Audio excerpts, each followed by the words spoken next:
Ceci est la manne quotidienne, version audio. Elle a été soigneusement préparée pour nous aider à grandir spirituellement tout au long d'une année. Nous sommes aujourd'hui jeudi 20 octobre 2022. Nous considérons pas de syncrétisme dans votre adoration. Pas de syncrétisme dans votre adoration. Prions d'abord. Père, nous te remercions, nous te glorifions aujourd'hui. Rendons grâce. Merci pour l'opportunité que tu nous as donnée d'écouter ta parole aujourd'hui. Nous prions que tu nous aides à écouter ta parole et à la mettre en pratique au nom de Jésus. Aide-nous, Seigneur, à travers cette étude. Au nom de Jésus, nous avons prié. Amen. Nous considérons pas de syncrétisme dans votre adoration. Nous considérons notre test dans le 2e roi, chapitre 17, à partir du verset 24 jusqu'au verset 41. 2e roi, chapitre 17, à partir du verset 24 jusqu'au verset 41. La Bible dit ceci. Le roi d'Assyrie fit venir des gens de Babylone, de Cuta, d'Ava, de Hama et de Sepharvaim, et les établit dans les villes de Samarie à la place des enfants d'Israël. Ils prirent possession de Samarie et ils habitèrent dans ces villes. Lorsqu'ils commencèrent à y habiter, ils ne craignaient pas l'Éternel, et l'Éternel envoya contre eux des lions qui les tuaient. On dit au roi d'Assyrie, les nations que tu as à transporter et établir dans les villes de Samarie ne connaissent pas la manière de servir Dieu du pays, et il a envoyé contre elles des lions qui les font mourir parce qu'elles ne connaissent pas la manière de se servir de Dieu du pays. Le roi d'Assyrie donna cet ordre. Faites y aller l'un des prêtres que vous avez amenés de là, en captivité, qu'ils partent pour s'y établir et qu'il leur enseigne la manière de servir le Dieu du pays. Un des prêtres qui avait été amené captif de Samarie vint s'établir à Bethel et leur enseigna comment ils devaient craindre l'Éternel. Mais les nations firent chacune leur Dieu dans les villes qu'elles habitaient et les placèrent dans les maisons des hauts lieux bâtis par les Samaritains. Les gens de Babylone firent Sukkot, Bénoth, les gens de Cuth firent Nergal, les gens de Hamath firent Ashima, ceux d'Avi firent Nibkaz et Tartak, ceux de Sepharvaim brûlaient leurs enfants par le feu en l'honneur d'Adramelech et d'Anamalek, dieu de Sarfven. Ils craignaient aussi l'Éternel et ils se crièrent des prêtres des hauts lieux pris parmi tout le peuple. Ces prêtres offrirent pour eux des sacrifices dans les maisons des hauts lieux. Ainsi, ils criaient l'Éternel et ils servaient au même temps leur Dieu d'après la coutume des nations dont on les avait transportés.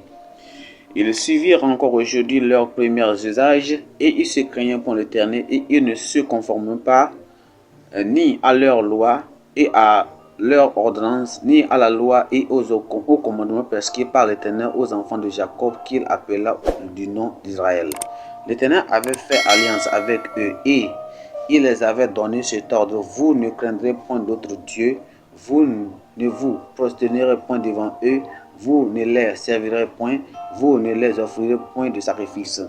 Mais vous craindrez l'Éternel qui vous a fait monter du pays d'Égypte avec une grande puissance et à bras étendus. C'est devant lui que vous vous prosternerez et c'est à lui que vous offrirez des sacrifices. Et vous observerez et mettez toujours en pratique les préceptes, les ordonnances, la loi et les commandements qu'il a écrits par vous et pour vous, et vous ne craindrez point d'autres dieux. Vous n'oublierez pas l'alliance que j'ai faite avec vous et vous ne craindrez point d'autres dieux. Mais vous craindrez l'Éternel votre Dieu et il vous délivrera de la main de tous vos ennemis. Et ils n'ont point obéi et ils ont suivi leurs premiers usages. Ces nations craignaient l'Éternel et ils servaient leurs images et leurs enfants de leurs enfants font jusqu'à ce jour ce que leurs pères ont fait.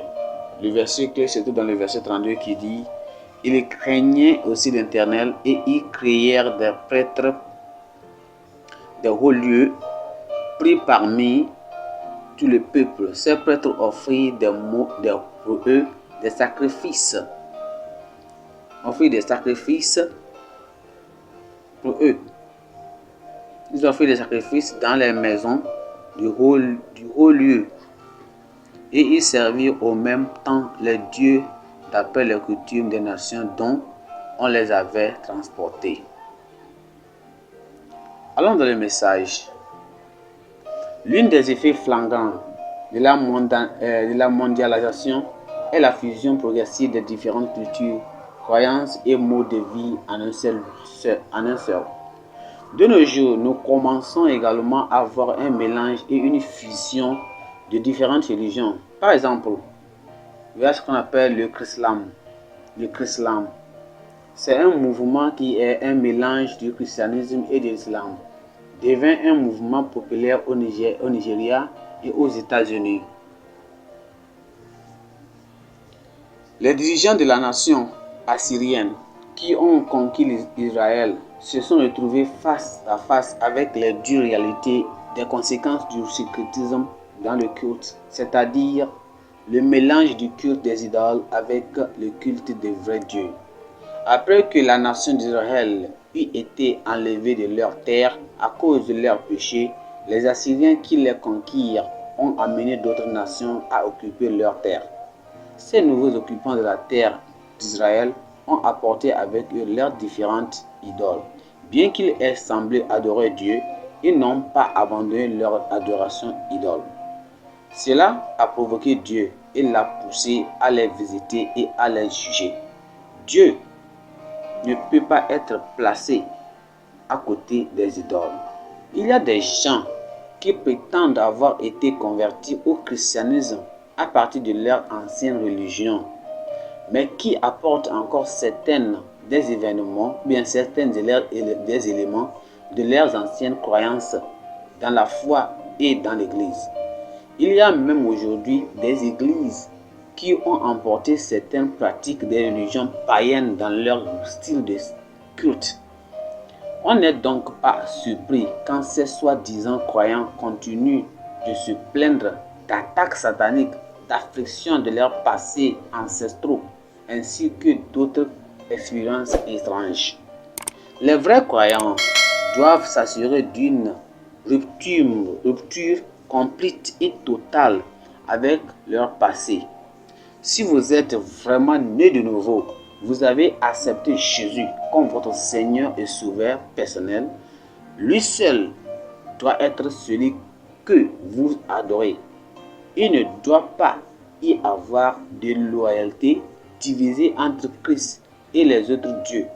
Vous devez être prêt à faire une rupture nette avec tous vos anciens systèmes de croyances. Nous allons prier.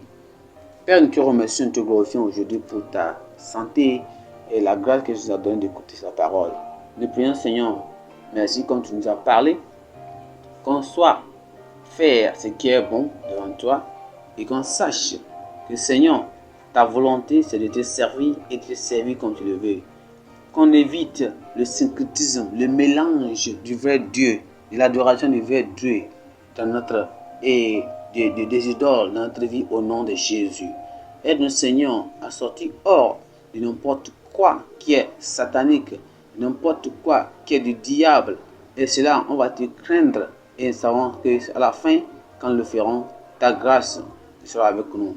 Si nous prions que tu nous donnes une crainte vraie et sincère qui fait toute apparence du péché comme le fait Joseph. Si nous demandons qu'il nous donne la crainte de Dieu comme Noé, pour toujours aller dans le sens de la volonté et du commandement de Dieu sans délai. Nous demandons que, Seigneur, que tu nous donnes une crainte infantile de Dieu qui, Seigneur, craindrait l'offenser, d'offenser ou de recevoir Dieu dans son amour. Si nous prions que la crainte de Dieu règne dans nos cœurs, règne aussi dans le cœur de tous tes enfants et jamais prendre Dieu et sa parole pour rien. Nous te remercions, Seigneur, parce que tu nous as exaucés. Seigneur, aide-nous à entendre ta parole comme tu l'as dit et, Seigneur, toujours les mettre en pratique. Merci parce que tu nous as exaucés. Au nom puissant de Jésus, nous avons prié. Amen. Notre pensée du jour dit, tu ne peux pas servir Dieu et maman. Tu ne peux pas servir Dieu et maman.